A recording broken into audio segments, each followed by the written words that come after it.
जम्मू कश्मीर के शोपियां में आतंकियों से जारी मुठभेड़ में मोर्चा संभालने के लिए जा रहे सेना के 3 जवान शहीद हो गए हैं। इनमें से सपूत चरखी दादरी के गांव महाराणा निवासी सूबेदार श्री ओम गौतम भी शहीद हो गए। जैसे ही शहीद श्री ओम गौतम की खबर उनके पैतृक गांव में पहुंची तो पूरे गांव में शोक की लहर छा गई और परिजनों का रो रो कर बुरा हाल हो गया। वहीं ग्रामीणों को बेटे की देश के लिए शहादत पर नाज है। चरखी दादरी से प्रदीप साहू की रिपोर्ट। मेरे पापा भी एक आर्मी ऑफिसर हैं, सूबेदार श्री ओम, और बहुत ही स्ट्रॉन्ग हैं। मैं भी उनकी तरह एक सीडीएस ऑफिसर बनना चाहती हूँ एंड मैं अपने पापा का सपना हर हाल में पूरा करके दिखाऊंगी और मुझे अपने पापा पर बहुत ज़्यादा गर्व है। मेरे पापा ने मेरे देश का नाम रोशन किया है।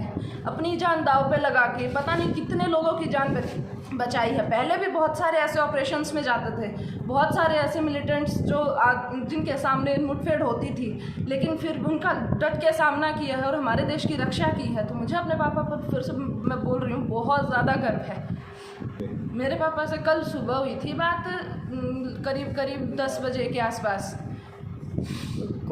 मैं बीएससी फर्स्ट ईयर में हूँ और यहाँ दादरी से ही कर रही हूँ। 2:30 बजे वो कॉल आई थी, उनसे बात की। बाद में बुआ के पास फ़ोन गया था तो भाई बात कर रहा होगा कि यूँ कुछ हुआ है, घटना हुई है। तो मैंने घर पे आके बताया उन्होंने मेरे को। मैंने कॉल लगाई वहाँ पे आर्मी में पापा के पास, तो वहाँ पे उन्होंने उठाया। पापा ने नहीं उठाया, कोई साथ के कोई होंगे, उन्होंने उठाया। तो उन्होंने बताया यूँ कुछ पेट्रोलिंग पे जा रहे थे, जिसके चलते कुछ फायरिंग में जो ड्राइवर है उसको लगी, जिसकी वजह से ये अभी तक कंफर्म नहीं है कि उनको भी गोली लगी है या नहीं, कितना कुछ हुआ है।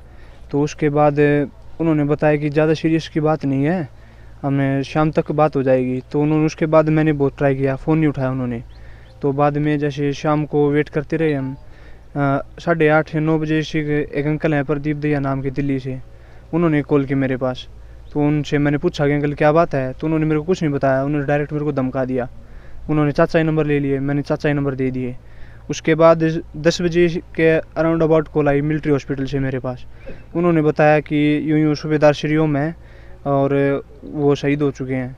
तो फिर उसके बाद मैंने फ़ोन कट कर दिया, जैसे नॉर्मली वो हो गया था।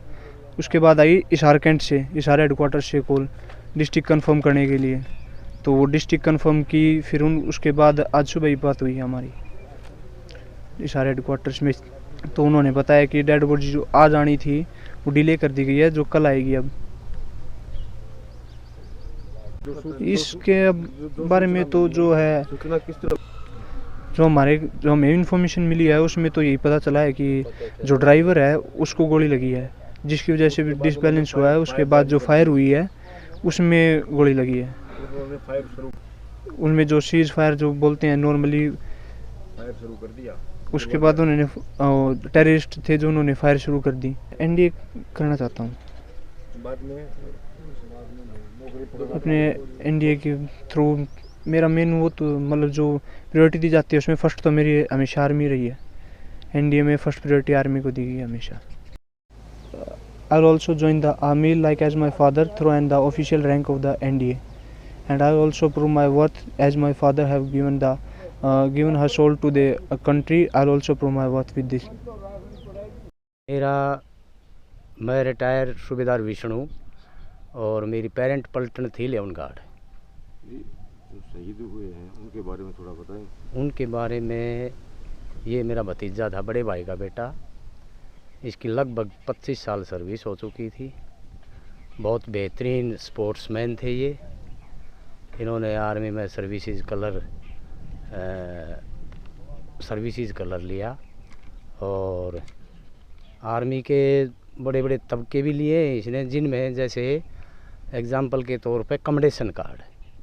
ये एक बेहतरीन जो प्रदर्शन करता है आर्मी में, उन्हीं जवानों को मिलता है। ये पार्थिव शरीर का तो जी आने का हमें बस यही है कि कल शाम तक पहुंचेगा। हो सके 4 भी बज जाएँ और भाई पहले साधन सही संपर्क में चलते रहे तो 2 बजे तक भी आ जाएं, अदरवाइज 4 भी बज सकते हैं। इसमें कोई बड़ी बात नहीं है।